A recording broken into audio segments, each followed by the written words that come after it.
pour le reste, qu'est-ce que je peux vous raconter? Je pense que ce qui me semble intéressant dans le pacte, alors vous avez devant vous quelqu'un qui, sur cette partie-ci, à les pages 68 et suivantes, est plutôt heureux parce qu'on a plutôt l'impression que des choses qui avaient été écrites par ailleurs se sont retrouvées dans ce document. Ce n'est pas toujours le cas pour tous les passages du pacte, mais il y a beaucoup de pages, hein. Claire l'a dit, il y a des choses très très variées, ce sont des compromis, mais ici, je pense que c'est relativement facile pour moi de parler de cette partie-là. Je pense aussi que ce qui est important, parce qu'on entend très souvent, on n'a pas été concerté, on ne sait pas, on découvre, comment est-ce possible? Le morceau dont on parle ici, il date du 7 mars 2017, page 68 et suivante, c'est écrit, alors j'ai presque l'impression d'être un pasteur en chair, hein, mais ce texte, il existe là, oui, bien en chair aussi, mais il est écrit, et je crois que c'est vraiment important d'aller voir ce qui est écrit là-bas. Ça nous permet comme ça aussi de nous dire que ce qu'on fait aujourd'hui, et ce que les collègues qui ont accepté de venir aussi témoigner, ce que ces collègues font, ça n'a rien d'extraordinaire au sens où ça sortirait de ce qui est attendu, de ce qui va arriver. C'est extraordinaire parce qu'elles y mettent de l'énergie et que c'est peut-être pas une énergie commune, mais je crois que c'est aussi ça le message. C'est de se dire on est pas mal dans les clous.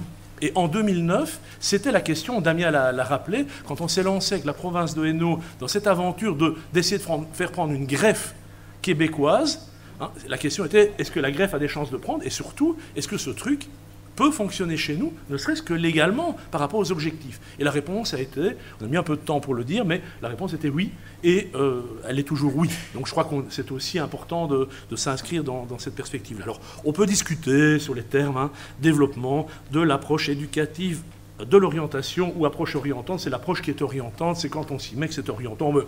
On peut choisir d'autres terminologies. Dynamique du choix, c'est aussi des termes qu'on va revoir. Hein, donc cette idée que l'école, elle est dans une dynamique et que l'élève est surtout dans une dynamique, c'est aussi quelque chose d'important. Meilleure connaissance de soi, ça y est. Et pas seulement savoir ce qu'on aimera plus tard. Textuellement, c'est comme ça dans le texte.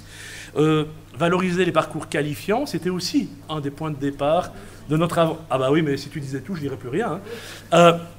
C'était aussi un des points importants, mais on ne peut pas sauter comme un cabri en disant qu'il faut valoriser le professionnel et puis en rester là. On a vu, et je crois que Damien l'a montré brièvement et avec un peu de flou, mais c'était clair quand même quand on connaît les chiffres, l'enseignement technique, l'enseignement qualifiant, l'enseignement professionnel, il ne se valorisera pas par l'opération miraculeuse d'une décision, non. C'est un problème complexe, et il est complexe notamment parce que les élèves qui sont dans ces sections ne sont pas les mêmes que les élèves qui sont dans d'autres sections. Et ça, il faut aussi se dire qu'ils sont comme ça, parce que notre modèle de sélection, plus que d'orientation, a conduit à partager la population et à rendre les populations d'élèves du technique et du professionnel différentes des élèves des autres sections, il vaut mieux le dire comme ça, et rend donc aussi le métier des collègues du technique et du professionnel un peu différent en termes ne serait-ce que d'hétérogénéité des publics. C'est quelque chose qui n'est pas trivial par rapport aux collègues qui ont la chance d'être dans les bâtiments amiraux de la flotte, très demandés, où là, finalement, ils gardent leurs élèves, en tout cas ceux qu'ils gardent, ils étaient là au début, et ils ont perdu la moitié de leurs effectifs dans certains établissements. Donc le métier est différent, et cette sélection, c'est à prendre en compte. Si on veut réellement valoriser, il faut aussi s'intéresser à une réelle orientation. Je pense qu'on a vu aussi quelque chose de très important que Sonia nous a montré.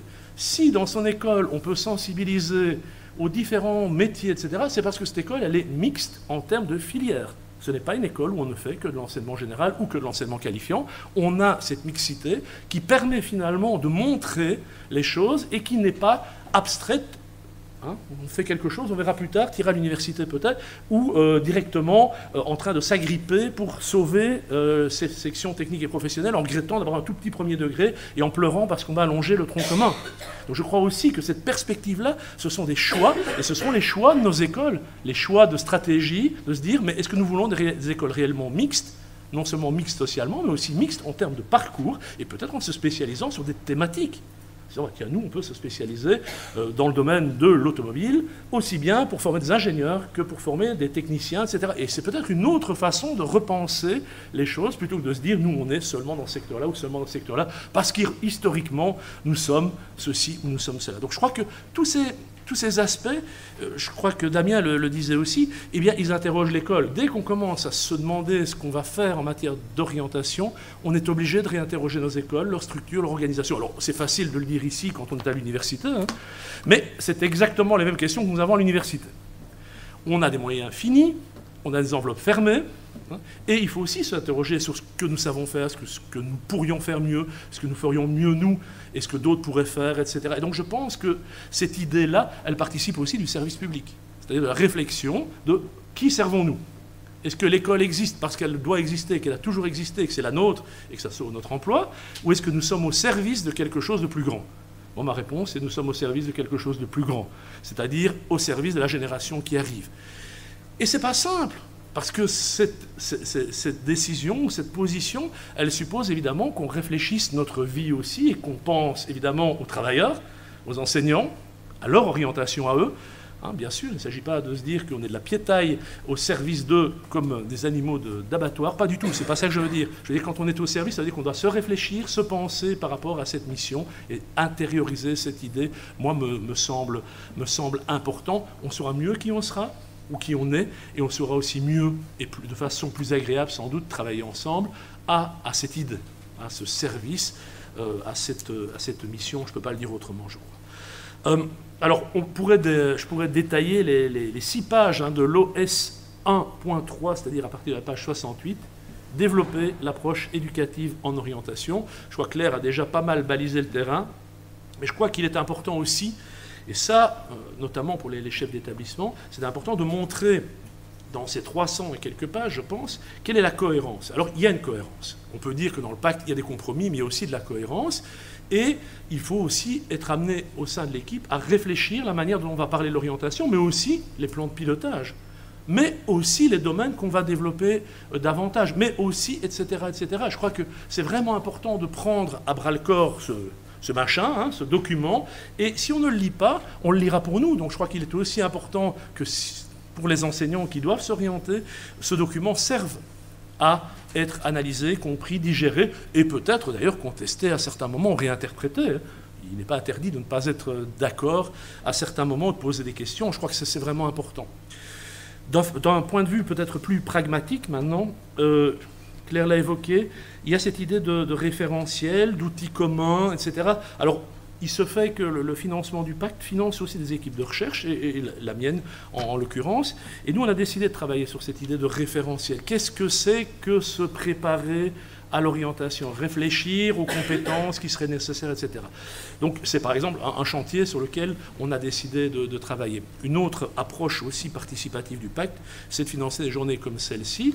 Et je dois vous avouer que, je l'aurais dit si le représentant était là aussi, mais la liberté est très grande. Nous avons décidé de faire une journée, nous avons pensé que l'orientation était un point important, et elle est dans le pacte, et donc nous le faisons. Et je crois qu'aussi, on doit pouvoir se dire ce genre de choses. Demain, on va parler du cerveau, parce qu'on pense que c'est important de parler du cerveau, et c'est aussi une journée pacte.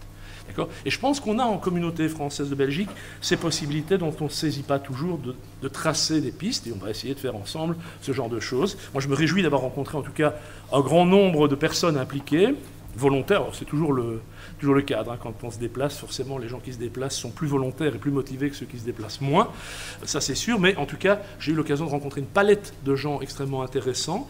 On a eu des discussions toujours très brèves, mais je pense que vous avez vu aussi qu'il y a le site approcheorientante.be sur lequel vous allez retrouver ce qu'on vous a raconté. Vous allez aussi retrouver les différentes interventions, les supports d'intervention. On a filmé toute cette aventure, donc vous allez aussi retrouver, ça prendra un peu de temps de monter tout ça, de mettre en ligne, mais vous pourrez retrouver ce genre d'informations. Et n'hésitez pas aussi à nous interpeller, à nous faire part d'un certain nombre de choses. L'orientation est encore fort disparate. Elle intervient à différents endroits. Il y a encore pas mal d'acteurs qui font petitement mais bien les choses. Et je crois que c'est aussi important, dans le cadre de journées comme celle-ci, de pouvoir se dire qu'on peut faire des choses ensemble. Puis il reste aussi des pierres dans le jardin. Par exemple, moi j'ai une pierre dans mon jardin, c'est la formation des psychologues, par exemple. Nous savons, université, faculté de psycho et sciences de l'éducation, qu'il y a du boulot. Parce que les agents des centres PMS, dont on a parlé tout à l'heure, mais pas seulement les agents de ces PMS, les psychologues de manière générale, n'ont peut-être pas justement cette perspective collective. On apprend, je suis psychologue de formation, on a cette vision, l'intérêt de l'individu, et il est important, mais il y a aussi à réfléchir comment on peut atteindre des objectifs par d'autres voies, par exemple. Il est sûr aussi que la compréhension de l'école, si c'est dur à expliquer aux parents, c'est aussi dur à expliquer aux psychologues. Hein, donc il faut aussi prendre le temps, et on s'est appliqué depuis cette année, en tout cas en bachelier, à mettre un peu plus d'informations sur l'école pour qu'on comprenne un peu mieux le jeu dans lequel on est, puisque ça va occuper, bon an, mal an, hein, une classe d'âge, c'est 50 000 élèves, et il y a à peu près 850 000 élèves, je pense, en communauté française qui sont concernés, 100 000 enseignants. 900 903 000 élèves. Quand ils ne redoubleront plus, ils seront 850, comme je l'ai dit. Non, mais tu as raison. Allez, 900. Et une centaine de milliers d'enseignants, à peu près, bon an, mal an. 903 000 élèves, je ne sais plus combien d'enseignants, et 1540 agents. Voilà, ça fait du monde. Hein. Donc ça fait du monde. Aujourd'hui, on était un peu moins de 200, donc on voit qu'on a encore du travail. Mais on se reverra pour d'autres aventures, j'en suis certain. Merci. Je pense qu'on a préparé un verre pour vous, pour ne pas vous laisser vous dessécher et repartir à sec avant de rentrer à la maison. Voilà, une bonne fin de journée. Merci.